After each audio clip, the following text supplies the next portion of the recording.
I think we can all agree that 2020 wasn't really the best year we could ask for. If nothing else, I think 2020 was probably a shit show, to say the least. I think we can all say that. Think about it, we go into 2019 and everything like that. We go through that year realizing that it's the end of a decade. And we move on to 2020 thinking to ourselves, alright, 2020, a new decade, let's freaking go! And then February comes up. Yeah. Normally February is that one time of the month in which where everybody kind of drops all of their New Year resolutions and stuff like that. But in this case, February was probably one of the worst things that could ever happen, in which where we had to deal with a strand of coronavirus that basically spread it like wildfire. Now, of course, we could go into details and stuff like that, but really, I think we all know the details and stuff, and I think we're all fed up with it at this moment right now. And at the timing of this video, as of right now, there is a strand of vaccines that are going out as we speak, although they are going to go into the first liners, followed by those who have had the coronavirus the hardest. So obviously, it's going to be a while before it becomes a major thing to which where everybody will get the vaccination and stuff. So it's just going to be a little bit longer still. Unfortunately for that matter, though, there are still a lot of stuff that most of us still have to go through. For me in particularly, I'm just looking forward to finally getting to 2021 and seeing whatever new releases that are going to be coming out. But before we can even discuss any of the new releases that are going to be coming out for 2021, I would like to go ahead and start up another thing that I did. If you know, last year I did a bucket list games for 2020. And in terms of that overall goal, I did over half.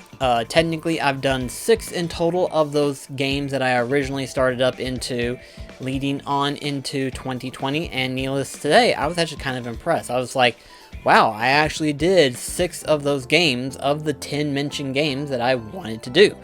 And keep in mind, these were games that had been in my backlog for a long time, and I was finally able to hop into them finally and do playthroughs and stuff like that. And if you wanted to know any details, you can always jump into that particular video, see what my previous list was, and as well as to see some of the reviews that I've done for those mentioned games that I have played finally. So it was very nice to actually be able to construct a list of bucket list games and actually successfully play through them. However, though, there were still 4 games that I still hadn't played.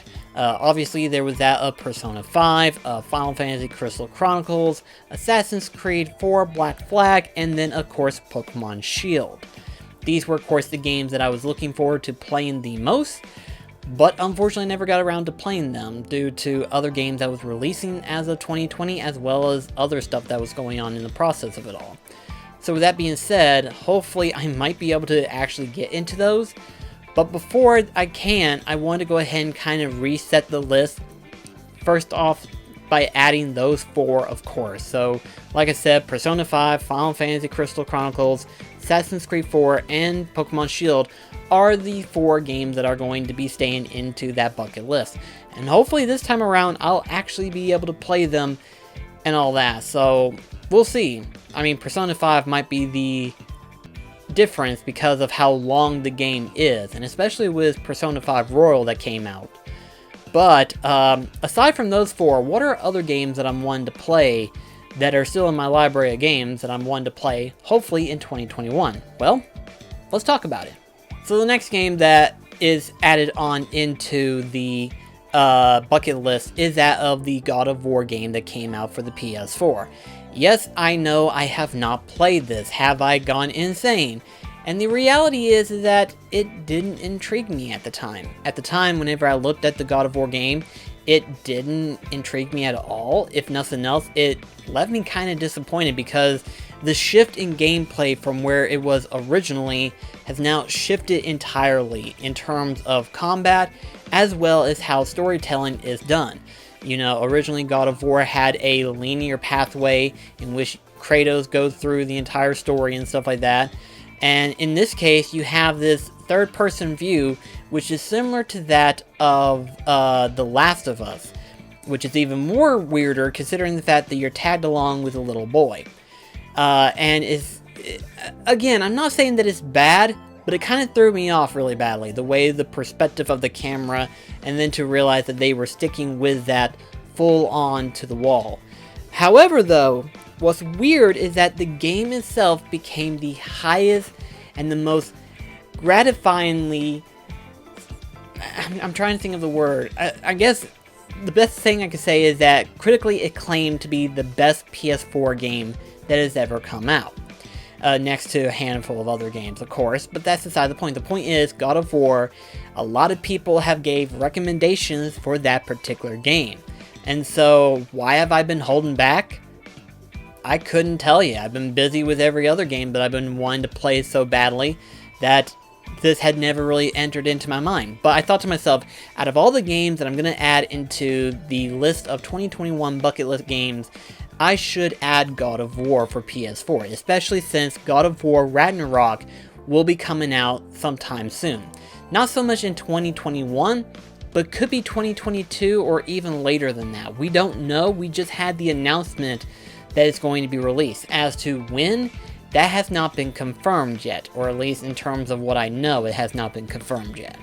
Next one that gets added onto the list is Horizon Zero Dawn. Again, yet another masterpiece of a game that people have critically acclaimed to be the best game that came out, and I have not touched it. A lot of you guys are looking at me like as though as if I'm crazy or something, but the reality is that, again, much like God of War, Horizon did not intrigue me at the time. But it wasn't until multiple people talked about it, multiple people have posted images and stuff, and even some friends of mine who have played Horizon Zero Dawn has told me this is a game that I should play, considering that I'm a fan of action RPGs. And they said this is a really great game to play, and it's like, yeah, I guess I should play it, shouldn't I? But it's one of those things where it's like, it just didn't intrigue me at the time. But now that I actually have the chance to put it into the list, I'm going to add that on there right now.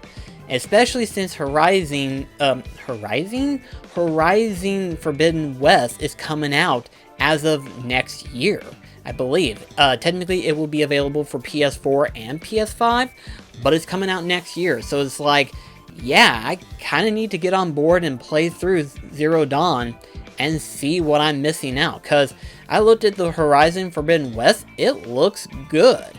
And hopefully Zero Dawn doesn't look like it's going to disappoint me. So I'm looking forward to venturing into this game blindly at this point. I know nothing about the characters. I only know that the main character is able to use a bow, customize some of the robotic parts in order to make enhanced weaponry, and fight robotic dinosaurs and stuff. And it's like, that's all I got. That's all I know. So in terms of any spoilers, I know nothing. Now, technically, I'm kind of cheating, especially considering the fact that I'm mentioning a series and not just one game. And this could be even harder considering the fact that if I mention a series, chances are I'm not going to get to all of them. But part of me wants to go ahead and add the series on there, and that is the God Eater series, specifically 1, 2, and 3.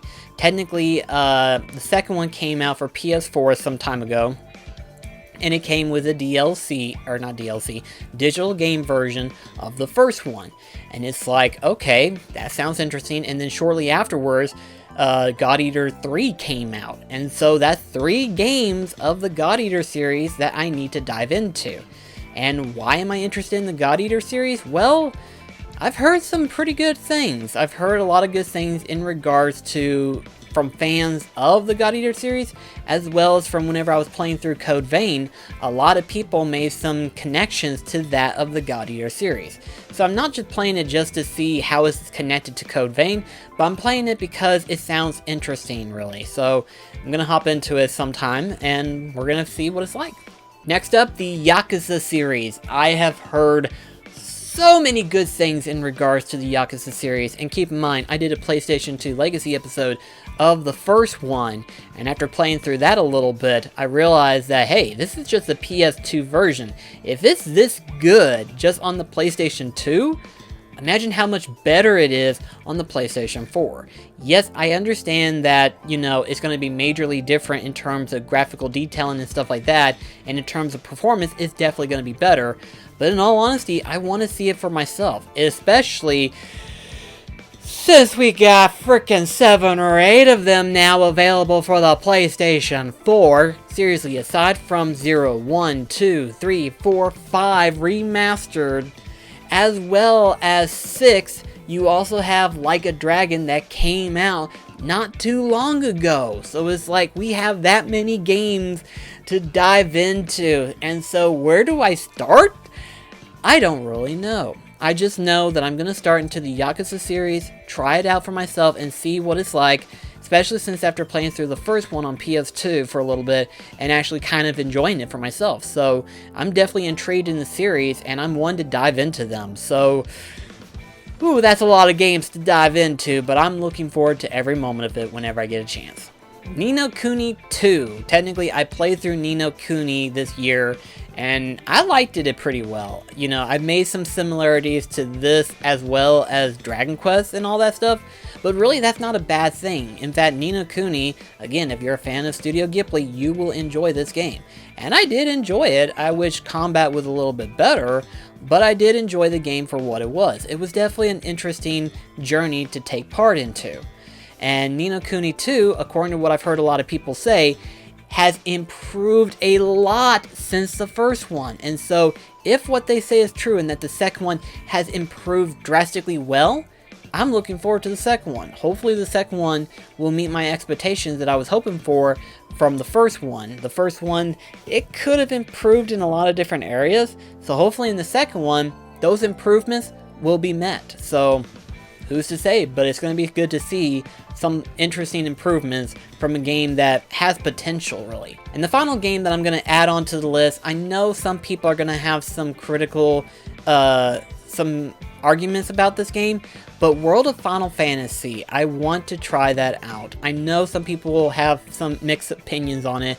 For starters, people said that it's very grindy, and you know what, for an RPG, that's to say something, It's like, RPGs are known to be grindy anyway, but apparently according to a lot of people, this game in particularly is very grindy, and especially when you consider the fact that as you're playing through the story, the bosses get drastically harder apparently, but the enemies don't get any more experience. Apparently, experience is very low, so it's like, yes, you have to grind a lot of experience.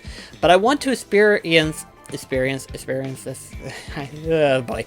Anyway, I want to experience World of Final Fantasy because of all of the different Final Fantasy references that it has. And it's not just Final Fantasy as well. It also has a Kingdom Hearts reference, what would that be in Sora? You also have Einhander technically that's in there. I mean, I want to kind of experience this world and see what it's like for myself. It sounds interesting and it sounds fun. Now, technically, last year I did have an honorable mention being that of adding Biomutant into there, but really it isn't really fair considering the fact that it hasn't even come out yet, and it still hasn't come out yet. Hopefully, though, 2021 will be the year that Biomutant does come out, but who's to say? For the time being, though, those are the games that I have listed for my bucket list game of 2021, and now I'm looking forward to it myself. Hopefully, though, and I doubt I will, considering I added series-wise, God Eater as well as the Yakuza series, so I doubt I'll get far into those games. But I also added Persona 5, which is a very lengthy game, so it's like, yeah, I'm probably shot myself in the foot big time for this, and I'm probably not going to see a big jump in terms of progression compared to what I did this past year. Keep in mind, out of the 10 games, I played 6 of them, so I did really good in my personal opinion. I thought to myself, if I could play through at least half of that list, I did pretty good, I think, and really, I did over half. So, maybe I might do over half. I don't think that's gonna happen, but you know what? You know what they say, dive right in and see what you can do. And in my case, probably not much. But anyway, guys, thank you so much for watching this video. Thank you so much for staying tuned. Again, this is for 2021 bucket list games. Let me know in the comments below, what games do you have in your backlog that you plan on diving into for 2021? I think it's pretty interesting, considering the fact that, you know, the PS5 just had come out. It's going to be a while before we have a library of games that are going to be available for the system, much less for every other system as well. And these new releases that we're getting, who's to say if they're going to be set dates or if they could be pushed back? You never know. They could be pushed back, they could stay in their original date, but until those games come out, I still have a bucket list of games that I still need to play. So, at any rate, guys, thank you so much, and I shall see you in the next video. Catch you guys next time.